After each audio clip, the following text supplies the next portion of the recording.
Hey, Joyful Journeyer, Anita Adams here, and today I'm thrilled to welcome Edie Summers to the show. Edie is a wellness expert with nearly 3 decades of experience and the author of The Memory of Health, A Journey to Well-Being. In her book, she shares insights and strategies for cultivating a healthy and resilient lifestyle. In today's episode, Edie and I will explore how you can boost your energy and resilience by embracing your spiritual side and by building a positive mindset. Edie will share practical tips for cultivating a habit of hope, which can help you maintain a hopeful outlook and weather life's ups and downs with grace and resilience. Welcome, Edie. It's so great to have you here. I'm delighted to have you on our show today. Oh, thank you, Anita. Thank you so much for having me here. I really appreciate it. It's really lovely to meet you. Yeah. It feels like it was meant to be for us to come Yeah, together and for you to be on this show. And I'm excited to dive into this topic. So, yeah, um, absolutely. let's just jump into it. So, I Okay. really love the connection of spiritual well-being and overall Yeah, well-being. This is to me, this is really important. How yeah. can someone create more energy, resilience, and well-being by tapping into their spirituality? Yeah, so I love this topic too. And so what I first want to set up is that I believe that well-being is like a web of well-being, meaning that you can access well-being from any point, including your spiritual self. Okay. And one of the ways that spirituality and well being are very deeply connected in my eyes is by finding a sense of connection that can include yourself through, say, yoga or meditation or even mindfulness, and connection to others that can be through service. And we'll get into kind of creating that habit of hope and what that looks and feels like in terms of connecting with other people. And then with a larger sense of spirituality, whatever that looks like for you, that could be a sense of awe, could be God, or whatever it is that gives you a sense of feeling connected to something bigger than yourself, and how that can trickle down and affect your well-being. One of the ways on a practical level is that it might give you a more sense of calm and peace if you're feeling connected to something bigger than yourself.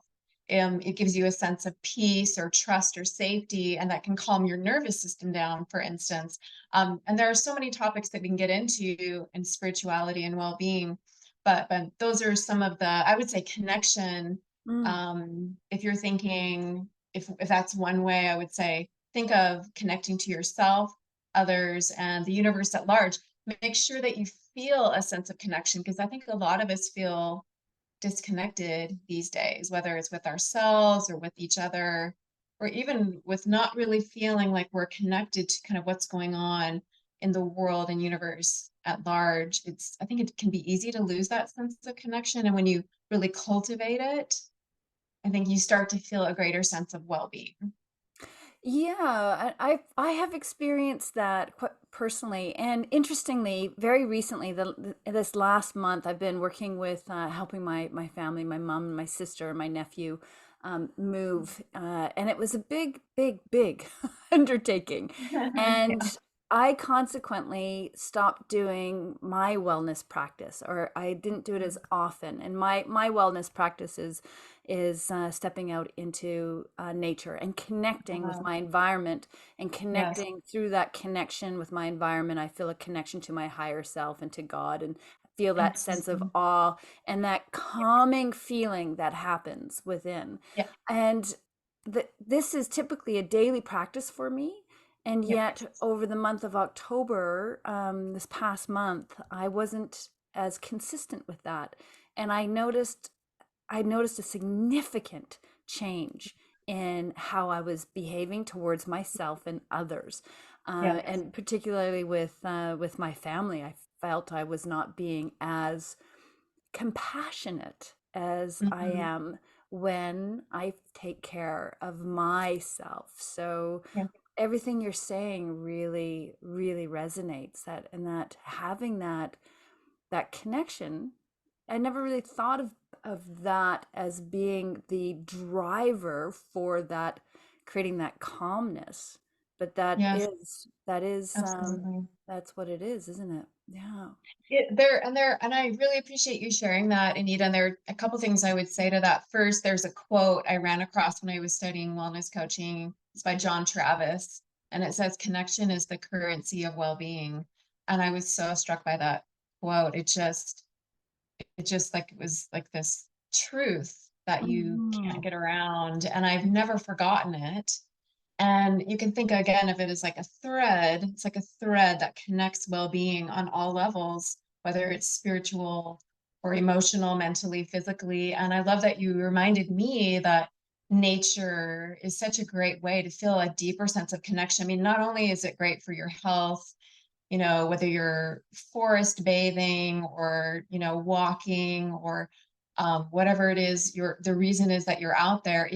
I do the same thing, and I had forgotten to do it as well because we all get busy with life, but it's really important to consistently do those habits. And again, we'll talk about the habit of hope, but Mhm. it's the consistency with our habits that really um, improve our well-being. Yeah. That's really what well-being is. It's kind of that consistency, and it's really finding what works for you, whether it's, walking in nature or whatever it is, and then doing it consistently. And I Yeah. love that you brought up nature. Yeah, thank you. And okay, so I have a question for you about that finding the consistency in the chaos, because Yeah. that, like my life is generally really easy and beautiful, and there's just a calmness generally in the way I do life and have been doing life for the last 3 years.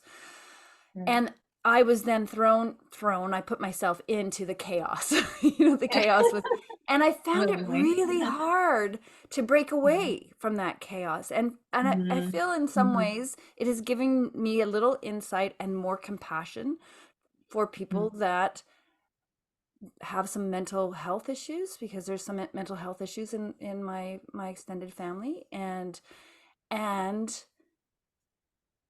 that awareness that it's not easy. It's not easy all the time.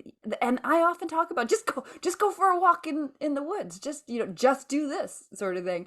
And I recognize that sometimes it's really, really hard to create that Mm. consistency. And That I don't know if you've got consistency. any tips that help your clients break away from or separate from that chaos Chaos.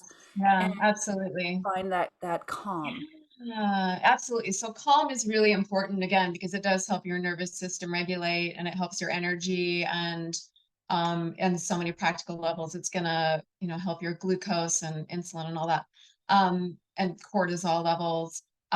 So you and I both know as coaches that habits are things that we do that become easy, whether they're good for us or not good for us. It's really, and it doesn't take that long to establish a new habit. It takes about 3 weeks. So even if we have good habits, if we start doing something else, like you were talking about for about a month, had a more kind of chaotic experience, your brain gets used to that. And then we have to retrain ourselves to go back to our healthy habits or to learn new ones. And we all have habits that maybe used to serve us, whether that's from trauma or whatever it might be. Or we have habits that we find and we're like, oh, this is amazing. I love to walk in nature. This makes me feel so calm. And then it's about getting into the habit of doing it where it becomes easy and not what we call like not unconscious but subconscious, like where you're not thinking about doing it. It's like second nature. That's what you want your habits to be. And the habits that help you feel the calmest and the most well, again, whether that's on the spiritual level, physical, they're usually all very much intertwined. It's really just about training your mind to get used to those habits until they become again second nature. So the hard part, right, is getting up to, if you want to use like a metaphor of like getting up to cruising speed when you're flying.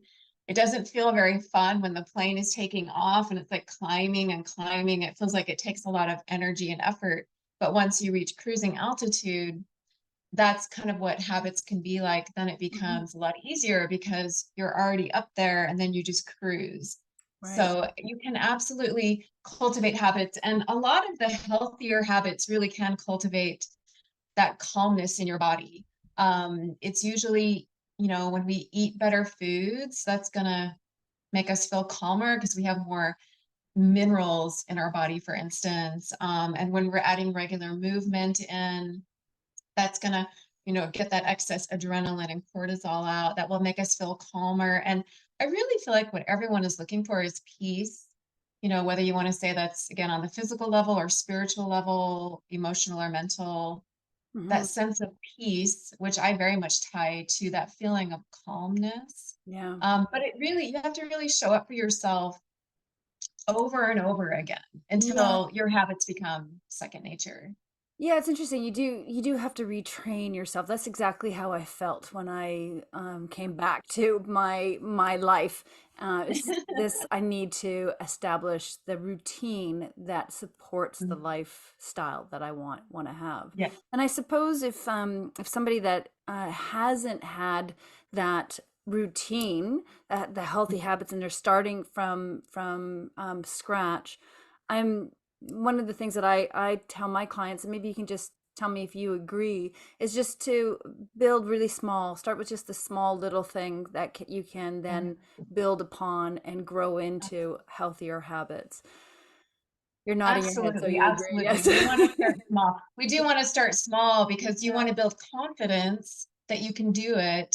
And it's telling yourself again on all levels, oh yes, I can do this. It wasn't that hard because Mm. our default is more fear-based because it's keeping us alive. And so we have to, kind of put that fear aside, and it's best to do it in really Yeah. small steps, and that new habits are like the unknown in a way. So Yeah. Yeah. even though most of them Absolutely. really aren't that scary, they're usually very nourishing. Yeah. They It's can be just a matter of unfamiliar, right? Unfamiliar, yeah, and they we have to avoid become the familiar. we avoid the unfamiliar. Yeah. That's so interesting. Yeah. There was something I wanted to go with, but oh yeah, I was just something I think a lot of us hear a lot all the time is especially those of us in the entrepreneurial world that are trying to grow your business or whatever, we hear about Mm, taking massive action. And it's always interesting. bugged Yeah. me, this massive action attitude. Right? Like I don't I think Yeah. massive action is the especially the wrong approach if you're Mm, trying to change something, you're trying to create something new, and mm, you're trying to mm, make the unfamiliar familiar. And mhm. yeah, just what we're talking about, habit changing, Habit massive action. changing. Yeah. Well, I know I've heard what you're saying though about I think what I used to work for a startup, and I think massive action, yes, sometimes we would do, or in our own businesses, yes, sometimes you do it. But I think what works more is, yeah, those small steps, but also pivoting. Hmm. Just make sure you keep pivoting. And that's true for your health habits too. If something's not working, whether it's in your business or your health or well-being or relationships, just pivot because you want to try something new, right? You don't want to keep doing the same thing. And that's what jumps to mind when you Yeah. think of I'm Yeah. sure those big steps work too. Maybe to start a business. It takes a lot of courage to start a business. Yeah, I don't know. I'm all for baby steps all the way, and I think massive action is my opinion is not necessarily the way to go, but whatever. This is not a business podcast, so we'll move on. Well, let's continue talking about habits though, but how do we create the habit of hope specifically? Yeah. Yeah. So I like to read a lot, as I'm sure you do too, or like we're always learning new skills. And I was reading a really cool article on hope. And I want to be really transparent that I've had some individuals say to me, "Oh, you're so positive," but then I've also had other individuals, like my mother, for instance, would say, "Oh, try to be more, try to have a more positive mindset." So you can kind of hear both. So this was something that I really wanted to learn more about. And what really struck me is that the most important thing in terms of hope is focusing on what you can control, because so much in this world we can't control, and that can create feelings of chaos and, not feeling at peace. So that was like the number one insight. But then, of course, there's cultivating the habit of hope. Now, you can get into positive mindset because, again, that's something you can control. But some of the other things that really stuck out to me were being of service to other people, and how that can give you a sense of hope. But also, what I've learned, and this is, again, speaking very in a very transparent way, is remembering that there's always possibility out there and making that a habit of hope. And you can devise your own, whatever your own habit of hope is. Maybe it's just focusing on what you can control, or maybe being of service to other people helps you. What really helps me is focusing on what I can control. I have to remind myself over and over again. And remembering that things are always changing, which means they can change for the better. And so keeping that spark of light, that spark of hope alive, that there's always possibility. Nothing is ever static. Things are always changing. And so that means that possibility is always on the horizon. And so I've done my best to remind myself of that. So even if someone's been through a really great challenge, just remind yourself that you can cultivate, along with other habits like well-being habits, spiritual habits, health habits. You can create a very practical habit of hope that I've learned it really does make a difference. Just remind yourself, you have to create those triggers for yourself, like what's going to remind yourself of this habit that helps me. And I really love it, that the idea of the habit of hope, which I got from this article, by the way. I can't remember the name of the article, but they were definitely talking all about hope. And they mentioned that you can create a habit of hope. And again, like that quote, connection is the currency of well-being. It was one of those insights that just struck a chord with me. Mm-hmm. And I don't think a lot of people realize how much control in a good way that they have over their own lives, their own well-being, and the trajectory of their lives, just by holding on to hope, creating a habit of hope. And, and the people that are feeling the most positive, and I would say peaceful, are the people that are focusing on what they can control. Right. And it's very much tied to hope. Right. So that was a big insight for me. Yeah, I like that. I like this idea of creating a habit of hope. And I think there might be some ways, maybe we can dissect this a little bit more. You talked about reminding yourself. So that was something that you physically, mentally do. You remind yourself that there are possibilities, the more Yeah. possibilities out there. Yeah. What are other things we can do to cultivate the habit of hope? Is there a practice that we can get into, or some tips you can share that we can implement in our daily routine that will help to facilitate the habit of hope? Yeah, so I really appreciate that question. And I would say this reminds me of the bigger habit that I believe is tied to all other habits, which is cultivating mindfulness, because that helps you be deeply, deeply present. And a lot of times we start going off on tangents, Mhm. like what if, or I'm feeling stressed. And mindfulness, whether it's reminding yourself to be more hopeful, or reminding yourself to go take a walk in the woods, when you cultivate mindfulness, and there are many different ways to do it. I like to do it through yoga or meditation. There's mindfulness meditation, which is super simple. You can just focus on your breath for a few minutes, just notice your belly rising and falling, and how that brings you back into the present moment. I think that is it Eckhart Tolle. I hope I'm saying his name correctly. I always wonder I about believe that one too. Is it Eckhart Tolle or Eckhart Tolle? there's one of those names. I believe he says if you notice that you're not being present, then that brings you back into the present moment. So Yes. I use that tip. I use that trick a lot. Yeah. And it's a practice like anything else, but I would say that since hope is so powerful, I find that I use mindfulness as a way to remind myself, oh, first of all, let's come back into the present moment. And then, oh, what's in the present moment? I mean, really everything, it's possibility, right? It's peace, it's possibility, calmness, presence. There's so many wonderful things happening in the present moment.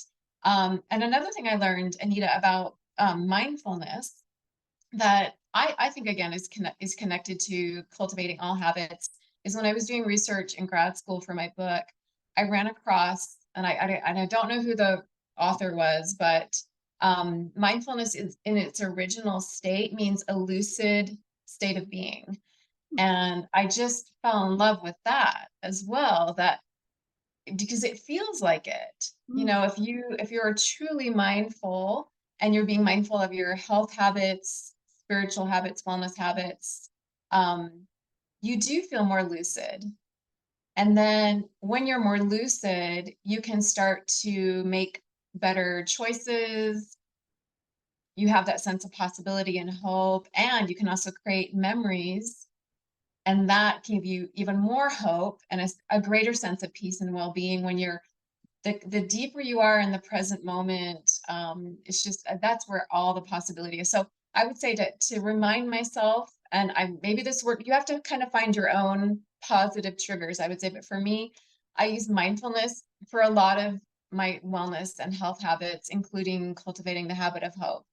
mm, It's just that reminder, oh, let's calm down a little and check in and try to remember, like what makes me feel the best and what are my values too, right? Like I think in coaching, we, we help our clients like figure out like what's most motivating to you, like why do you want to feel well or achieve your goals, or like what's kind of pulling you toward, and um so I think for me, I value well-being, and so anything that reminds me of that value mm. helps me get back on track. And so I'm a big fan of mindfulness, but there are many different topics that you can get into with that, but it can be a very practical kind of wellness tool, kind of general wellness reminder. So Yeah, absolutely.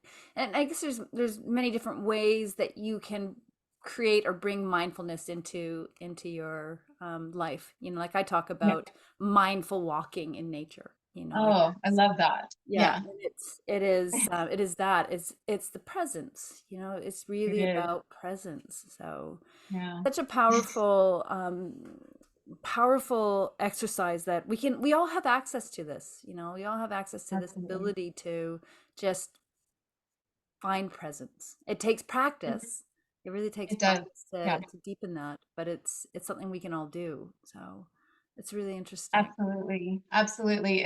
I mean, I mean, all things regarding well-being or anything that you really want to achieve in life takes practice. And Yeah. so again, you have to kind of really find your why, your reasons why you're doing anything. And yeah, and then just get into the habit or practice of doing them on a regular basis. And I'm a huge fan of routine.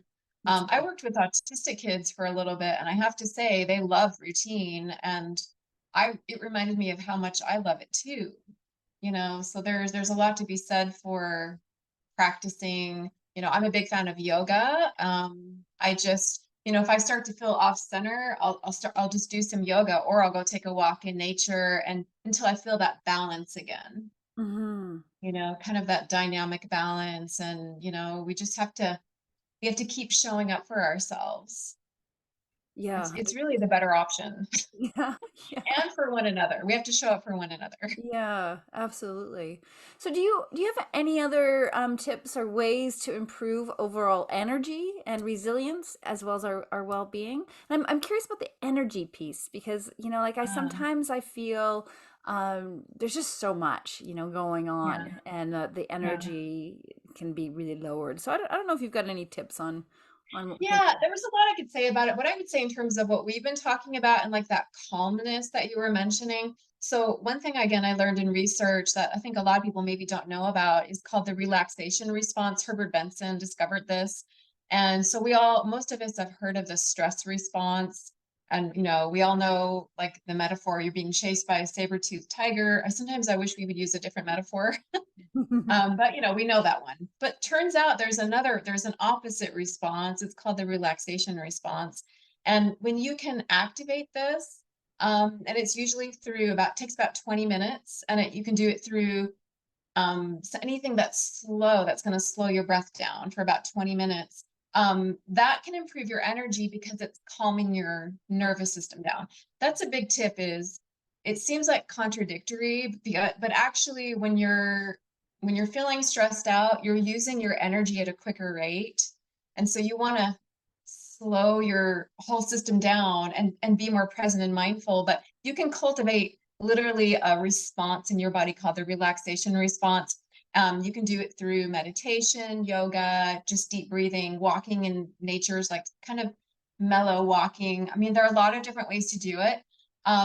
But that's a huge tip that I discovered that I find consistently works. And then I would also say build up your reserves. This is tied to resilience. Make sure you're really taking good care of yourself because this, energy does come from food.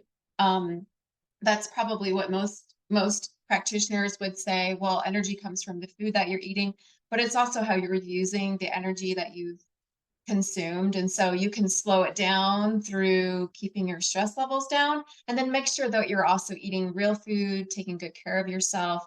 And sleep, I know, is a huge issue for a lot of people. And that can be tied to, you want to feel, if you're taking good care of yourself during the day, eating well, keeping your stress levels down, those are huge. Um, it's that can translate into better sleep. And then the better you're sleeping, the better your energy is going to be. So it's a huge subject, but I would say think RR, or the relaxation response, and just think how you can, kind of very mindfully start to calm your body down, and you might find more energy that way. Yeah. No, this is great. So the relaxation response, calm your body down, build up your reserves, and sleep. Yeah. Those are kind of the three foundations, if you will.